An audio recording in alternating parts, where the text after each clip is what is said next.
Hi there. This is my message to millennials about how to change the world. And I would say how to change the world properly. Of course, the question then is, well, exactly what do you mean by properly? And of course, that's the fundamental issue. So I'm going to walk through that a little bit. And I've also got an offer to make to any millennials that are willing to watch this. So this was triggered in part by something I read recently by Jonathan Haidt. And Jonathan Haidt is the professor of ethical leadership at the NYU Stern School of Business. And he's been a very astute commentator recently on some of the political battles that have been going on in the social sciences, noting, for example, that there is very little political diversity in the views of social scientists, and perhaps even less on the part of the people in the humanities. And Haidt recently wrote something, which I'll put a link to in the description of this video, where he claimed that universities have to decide between social justice and truth. And on the side of truth, he puts a philosopher named John Stuart Mill, an English philosopher, who said, "He who knows only his side of the case knows little of that. His reasons may be good, and no one may have been able to refute them. But if he is equally unable to refute the reasons on the opposite side, if he does not so much as know what they are, he has no ground for preferring either opinion." And then he juxtaposes John Stuart Mill with Karl Marx, who said the philosophers have only interpreted the world in various ways. The point is to change it. He considers Marx the patron saint of social justice university, which is oriented around changing the world in part by overthrowing power structures and privilege. It sees political diversity as an obstacle to action. Mill, on the other hand, according to Haidt, is the patron saint of what he calls Truth U, which sees truth as a process in which flawed individuals challenge each other's biased and incomplete reasoning, and in the process all become smarter. Haidt points out that Truth University dies when it becomes intellectually uniform or politically orthodox. So I guess this video is in part my call, along with Jonathan Haidt, for young people to join Truth University. But there's a problem with that, because the university is where the truth is being sought. That's the university. But there's a problem, and that is that young people want to change the world. And it's part of what Piaget, the developmental psychologist Piaget, called the messianic stage. And there's some real utility in that, because we're social creatures. And as we construct ourselves and formulate ourselves and bring our own character into being, predicated on our biological platform, our biological being, we also simultaneously have to adjust to integrate with and negotiate with society, which sometimes needs to be changed. The structure of society has to be preserved, but it has to be updated and improved as it moves forward. And so part of the problem is how to update and improve it without doing that so rapidly that you destroy everything of any value. So the problem I have with the Marxist perspective, and I've had this problem with it for a long time, is that I don't think that you should trust people whose primary goal when they're attempting to change the world for the better is to change other people. And you can tell who those people are because they're always blaming other people, and they're looking for victims. They're looking for perpetrators and victims, and then they're going off to stop the perpetrators. And I think that's wrong, because as Alexander Solzhenitsyn said, he's a great Russian writer who helped bring down the Soviet Union. He said, the line between good and evil runs down every human's heart. So the real battle, as far as I'm concerned, and I think this goes along with the tradition in which John Stuart Mill is firmly placed in, is that to overcome tyranny and malevolence and chaos and nihilism and the desire to bring everything to a halt, you have to repair the fissures and the rift that's in your own soul, basically. And that means that you have to confront the evil that lives in your own heart. And there's a statement from the New Testament that I think is very much apropos with regards to this particular idea. And this is part of the Sermon on the Mount, which is a central text in the Western tradition. I would say obviously central to Christianity, but central to everything that Western civilization has built. And so Christ says to his followers, "Why beholdest thou the mote that is in thy brother's eye, but considerest not the beam that is in thine own eye? Or how wilt thou say to thy brother, Let me pull out the mote out of thine eye? And behold, a beam is in thine own eye. Thou hypocrite, first cast out the beam out of thine own eye, and then shalt thou see clearly to cast the mote out of thy brother's eye." Well, I like that quote because it places the responsibility for change at every level of being on the individual. And obviously the individual interacts with society, but the idea here is that unless the individual straightens out his or her own soul, there's no possibility that the impact the individual can have on society can be anything but say harmful in proportion to the harm that's still in the soul. These are important things to know. They're vitally important things to know. So, but then we're faced with the conundrum that young people also want to change the world. But that's no problem, because I think you can bring Truth University together with the desire to make real change, but change has to start in the right place. So I'm going to tell you how I think you should change yourself so that you can change the world. And so that the world that you bring into being will be a better world and not a worse one. Remember, you need to know about this, that the world that the followers of Marx brought into being in the 20th century killed more than 100 million people, say in China and Russia, the Soviet Union, and in places like Cambodia and Vietnam.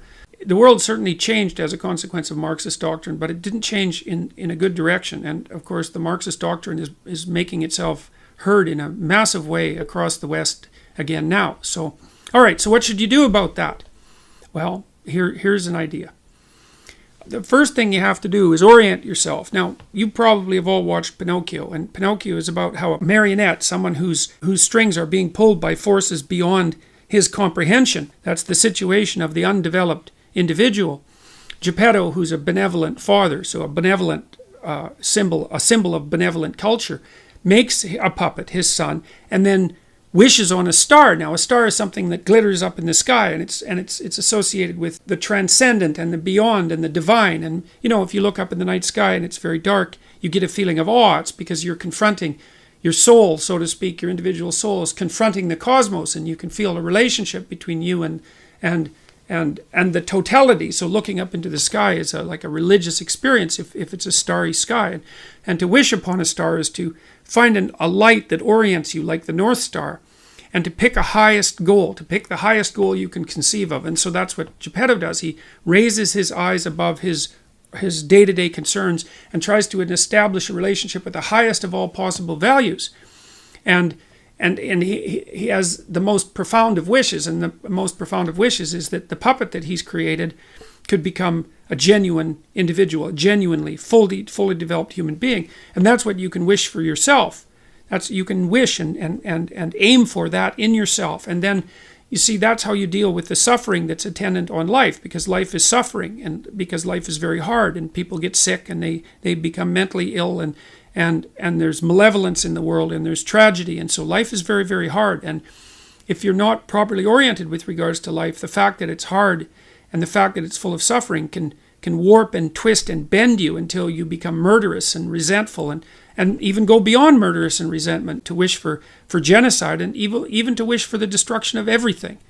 And so you have to learn how to strengthen yourself as an individual so that you can bear the burden of being without becoming corrupt. You have to decide that is what you're aiming for, is that you want to become a fully developed human being and stop being a pathetic marionette whose strings are being pulled by horrible forces behind the scenes. So I would say to wish on a star is to aim at the highest good. And the question then is, well, what is the good? Well, we can answer that in two ways. We could say that the good is the opposite of evil. And I can tell you what evil is. Evil is the conscious desire to produce suffering where suffering is not necessary. And so if you read about what happened in the Nazi concentration camps, for example, or in the Russian concentration camps during the time of the Soviet Union, you get a good flavor for what constitutes evil. And evil is the desire to exploit the vulnerability of other people, to self-consciously exploit the vulnerability of other people, and to elevate their suffering beyond their or anyone's ability to tolerate. And so the good is the opposite of that, whatever the opposite of that is. The good is harder to get a handle on. But here's one hint, and I got this from reading Jean Piaget, partly, who's a developmental psychologist. And Piaget talked about the equilibrated state, and an equilibrated state is like a game that children play, where every child wants to play the game. You have a little social group, and that's the children's play group, and you have the individuals within it. Those are the individual children, and the structure is the game. And it's a good game if everyone wants to play it. And Piaget noted that a game like that will outperform a game that people have to be tyrannized to play, because it doesn't require any enforcement cost. And so I've sort of developed the idea of an equilibrated state to think that if you're aiming at the good, then you want what's good for you. And I mean good for you as if you were taking care of yourself and were good to yourself, were treating yourself like someone you loved, that it was good for you in a way that would also be good for your family. And then it would be good for you and your family in a way that was also good for society. And then it would be good for you and your family and society in a way that would be good for the world. And then it would be good now, and it would be good next week and the week after, and a year from now, and as long into the future as you can see. So the good is something that's equilibrated across multiple levels of being and multiple time frames simultaneously. And it isn't necessarily that you know what that is going to be at any given moment, but you can orient yourself so that's the state that you want to exist in. And I can tell you, as far as I can tell, when you exist in that state, even moment by moment, your life is imbued with a sense of meaning, and that sense of meaning can help you transcend suffering. The philosopher Nietzsche said, "He who has a why can bear any how. He who has a why can bear any how." And so Nietzsche's idea was that if there was purpose in your life of sufficient grandeur, that not only could the suffering in life be accepted, but maybe it could even be appreciated. Like it could be that you're willing to bear the burden of being because of the exciting things that you can do with being, the things you can build and the things that you can bring about. And that might be the highest imaginable state of being. And that's a form of paradise. But it's not a paradise that you attain by transforming others. It's a paradise that you attain by transforming yourself. And that's a very difficult thing to do. And it's a very frightening thing to do, because it means that you're retooling your soul. And that's a job for that's the job for a forthright and honorable person. And it's an exciting enough task so that it will keep you occupied for the rest of your life. And then magical things will happen to you while you're doing it. And the world will arrange itself around you in the most wonderful way, in a musical way, so that every part of what you're experiencing plays off against every other part in a manner that has meaning embedded in every aspect of it. And you experience that, by the way. You experience that when you listen to a piece of music that you love. Music represents that, and that's why music nourishes the soul, why it's the highest form of art, at least in my opinion. So you have to live your life as if being is a symphony, and you're playing your instrumental part.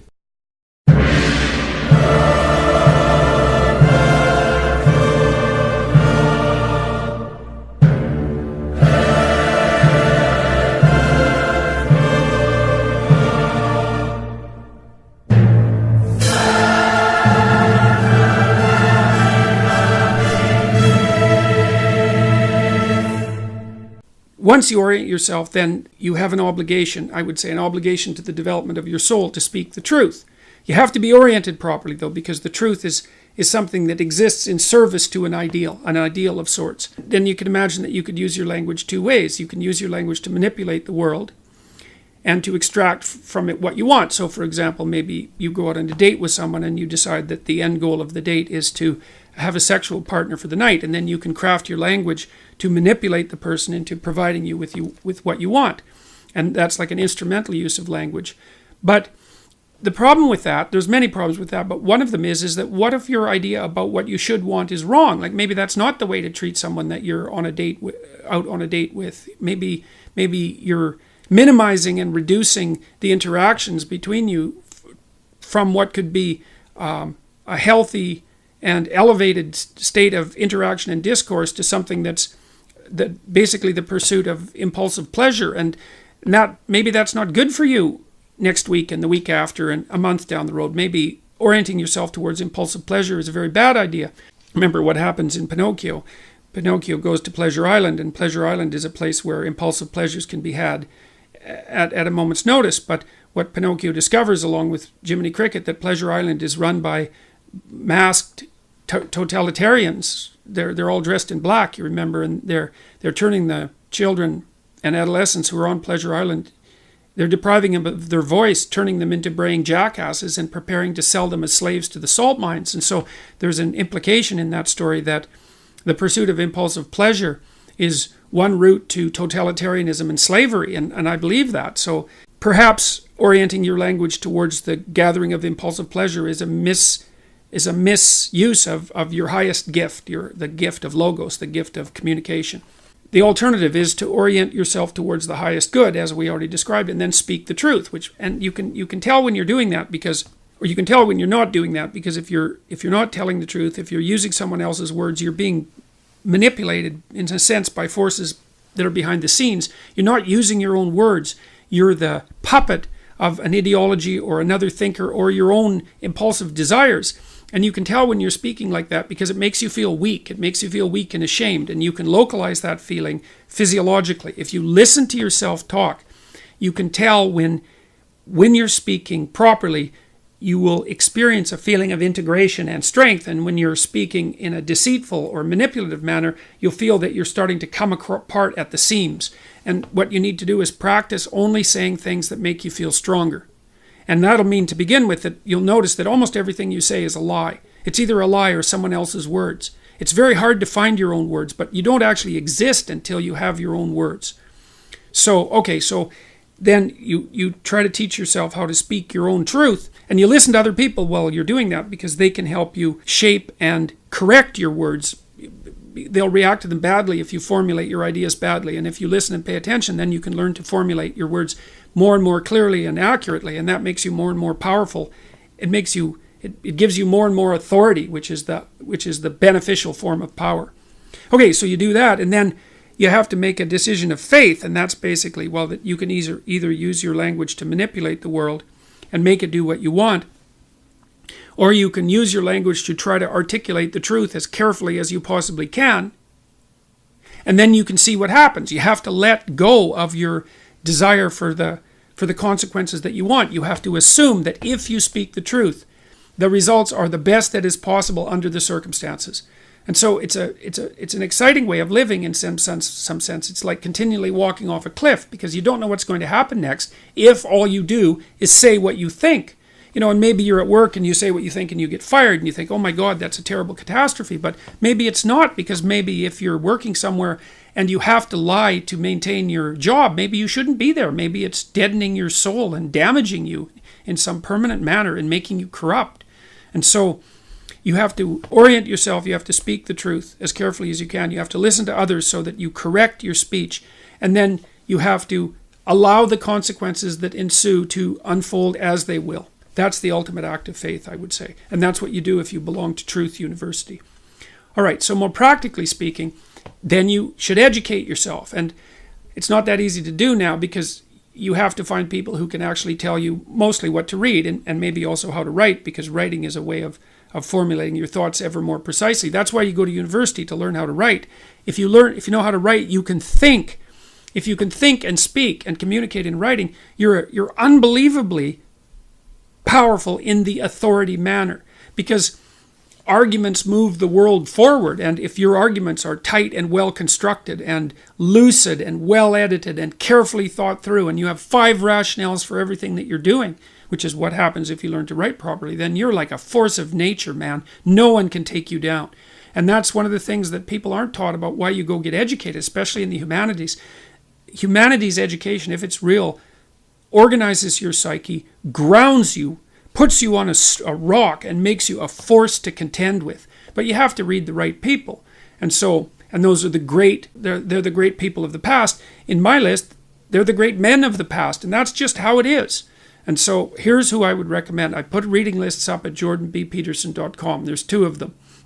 And the people that I recommend primarily they're books written by the following list of people: Fyodor Dostoevsky, Leo Tolstoy, who are, I think, perhaps the greatest novelists the world has ever seen, Alexander Solzhenitsyn, another great Russian novelist. I don't know what it is about the Russians, but man, they produce writers that are incomparable. Alexander Solzhenitsyn wrote a book called The Gulag Archipelago, where he analyzed the Soviet prison camp system that arose after the Leninist revolution in the second decade of the 20th century. And details absolutely precisely how the tenets of Marxism, the Marxist tenets that are supposed to free everyone and change the world, produced legislation that was absolutely murderous in its consequences. And Solzhenitsyn painstakingly traces the logical pathway from the original Marxist principles to the legislation, to the genocides. Because you'll hear people who are basically Marxists say things like, well, true Marxism never existed. And Solzhenitsyn took that argument apart in the mid-70s. And the Gulag Archipelago was an intellectual bomb. It It demolished any credibility that Marxism had to intellectual respectability. You have to read the book. The book is about the central issue in our culture at the moment. If you don't read it, you're not informed. You can't participate in the debate except as a puppet. And so I wouldn't recommend participating in this debate as a puppet, because you don't know who's behind the scenes pulling the strings. If you remember the Pinocchio story, the forces that were pulling the strings were not forces that were acting in Pinocchio's best interest, that's for sure. George Orwell, English essayist, incomparable commentator on socialist totalitarianism, even though he was a left-winger and a brilliant one. Aldous Huxley, who wrote Brave New World, had some very brilliant things to say about the potential demolition of sexual choice of sexual partner as a part of a dystopian future. Friedrich Nietzsche, a philosopher who described himself as someone who thought with a hammer. And Nietzsche is a very, very dangerous person and an absolutely brilliant writer. And Carl Jung, who was a student of Nietzsche, and who Nietzsche was the philosopher who announced the death of God back in the late 1800s. And Jung spent his whole life attempting to revivify God. That's one way of thinking about it. And so if you educate yourself, and this is a really good place to start. If you read these authors, then you'll know what else to read. If you read these authors, it'll take you a good long time, and it will be very, very hard on you, and you won't be the same person when you come out, and that's very frightening. And because being torn down and rebuilt is no joke, but it beats the hell out of the alternative, which is just to stagnate and stay a stagnant infant, which is not something I recommend. There's nothing uglier than a stagnant 40-year-old infant. So that's equivalent, just so you know, to Pinocchio, back to the Pinocchio story, rescuing Geppetto from the underworld. Remember when he had kind of turned into a half jackass after being at Pleasure Island, where he was enticed, by the way, from a couple of people that was the fox and the cat, who attempted to entice himself into believing that he was a victim and needed a vacation. So Pinocchio was enticed onto Pleasure Island by two figures that played on his sense of victimization and neurosis and suffering to convince him that he didn't have to take any responsibility for his own existence, and he could just busy himself with impulsive pleasures, right? That's how he fell into the hands of the totalitarians on Pleasure Island. Anyways, Pinocchio, after he left Pleasure Island, had to go into the ocean twice, and the second time he went into the ocean, he was looking for his father. Well, everyone's father, from a mythological perspective, is dying in the underworld, in the chaos, because everyone inhabits a culture that's sick and old, so to speak. And it's sick and old because it was made by the dead. And the living have to revivify it continually in order for it to be a dynamic force. And the living have to revivify their connection with the culture internally too, because you're constructions of culture, although not only constructions of culture.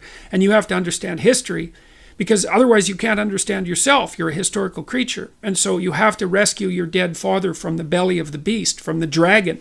Because remember, the whale in Pinocchio is also a fire-breathing dragon. And that means you have to face the thing that you most fear. And when you do that, you'll rescue your father from the underworld. These are very complex ideas, and you can read about them in my book, Maps of Meaning, if you want. It's on the reading list. I put a free copy of it on jordanbpeterson.com so you can download it. I take apart these sorts of things in detail. So anyways, you have to revivify your father before you can become real. And that's part of the problem with the feminist and social justice warrior insistence on the existence of the patriarchy. It's like everyone's known since the beginning of time that culture is corrupt and tyrannical, but it's also protective and benevolent. Even the language you use is a product of culture. And so you don't overthrow the patriarchy, you revivify your culture. And you do that by adopting responsibility for your own being and then acting as a moral agent in the culture. That's what you do to become educated. So read these books. Read these books. They'll change your life. I guarantee it. They'll change your life. They'll take you apart. They'll devastate you. And then they'll rebuild you into something far greater than you are now. You're hurt. Don't worry. Ginny, you need to get yourself out. Follow the chamber and you'll find Ron.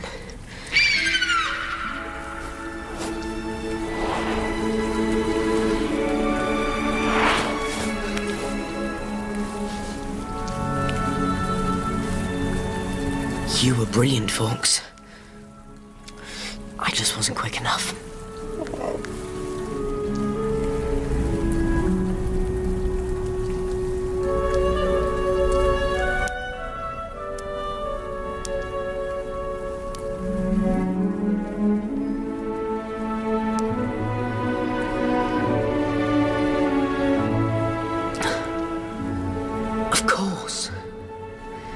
Phoenix tears have healing powers.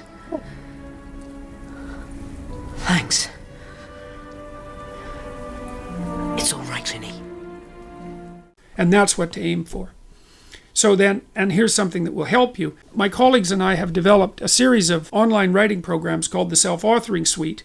And they help people write about their past and organize that, and their present personality and organize and understand that. And then the future. And the Future Authoring Program asks you to write about 6 different dimensions of your life.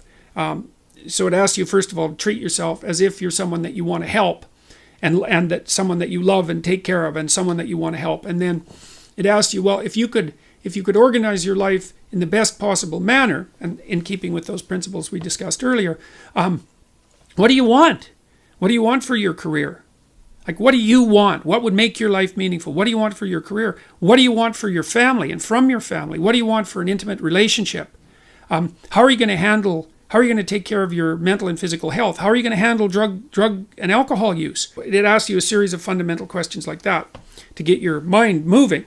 And then it asks you to write for 15 minutes about what your life could be like 3 to 5 years in the future, if it was laid out like you were laying out a life for someone you deeply cared about. And so you're asked to write for 15 minutes about that without worrying too much about the structure of the argument or any grammatical niceties. That's put off for later. So that gives you a little heaven to aim for, right? It's like, well, if I could have this, my life would be clearly worthwhile, even if I had to put up with a fair bit of suffering along the way. That's what you're trying to construct. And you could think about that as a heaven worth moving towards. And then the second part of the program asks you to write about what your life would be like 3 to 5 years down the road if all of your bad habits and nihilistic tendencies and proclivity towards resentment and lack of desire to shoulder responsibility, if all your weak points got the upper hand and just augured you into the ground. And everyone knows that. You know what you'd be like if you just let everything slide, and you'd know what particular hell you were ended up heading towards. And so the second part of the program asks you to write about what your life would be like 3 to 5 years down the road if everything just went to hell around you. And so that gives you a hell to avoid and a heaven to strive for. And you need both of those because that's what keeps you properly motivated in life. And then the second half of the program, the next part of the program, helps you turn your vision of the desirable future into an implementable reality and to articulate it fully and to articulate the arguments for why you want that. And those even help you overcome your own doubts, right? It's not only to argue against other people, it's to argue against the chattering demons of nihilism and hopelessness and ideological possession that exist in your mind and in society simultaneously. You need powerful weapons to fight back against those. So here's an offer for you. We've made the Future Authoring Program available free for the next while. I don't know how long a while will be, but let's assume a week or something like that. And so if you go to www.selfauthoring.com/futureauthoring.html, you can read about the program there. And now I got to tell you, we've used this program on about 5,000 university students so far, mostly in Holland, but some in Canada as well. And what we've shown is that the program, if you complete this program, even if you do it badly, and I would recommend it, do it badly, man. It doesn't matter. You don't have to do it perfectly. Do it badly, and then maybe do it better as you move forward, but at least do it badly. It increases the performance of university students. It increases their grades by between 20 and 25% and decreases their dropout by about the same percent. And so we have data on 5,000 people. One of those papers has been published, and I'll put that in the description of this video. And so this program really works if you do it. And so I would highly recommend that you do it. Anyways, you can read about the program there. Click purchase for $14.95. Then enter this code, change yourself. That'll give you a $14.95 discount. And that means you can have the program for free. And so here's what millennials should do if they want to change the world. The first thing they should do is orient themselves to the good. And that's away from evil, away from malevolence, away from the manufacture of pointless suffering and pain. Away from Auschwitz, let's say, and away from the Gulag Archipelago and the terrible Soviet camps and the massive murders that occurred in China. You want to get as far away from that as you possibly can. Whatever direction is away from that is a good direction. And then you also want to contemplate what the highest possible good could look like for you and your family and your society. We already discussed that. And then you need to speak the truth in relationship to that. And then you need to educate yourself. And then you need to Shoulder your responsibility. Responsibility is a good thing because it makes you strong. To bear up under it makes you strong. You can you can free yourself from your strings and turn yourself into a genuine individual, and then you can shoulder the world. And then you're in a position to make change. As a person like that, your mere being will change the world in a positive direction, and that's what you should be aiming for. So read the books that I put up on my site and do the future authoring program, and that will improve your life dramatically, and that's how you can change the world.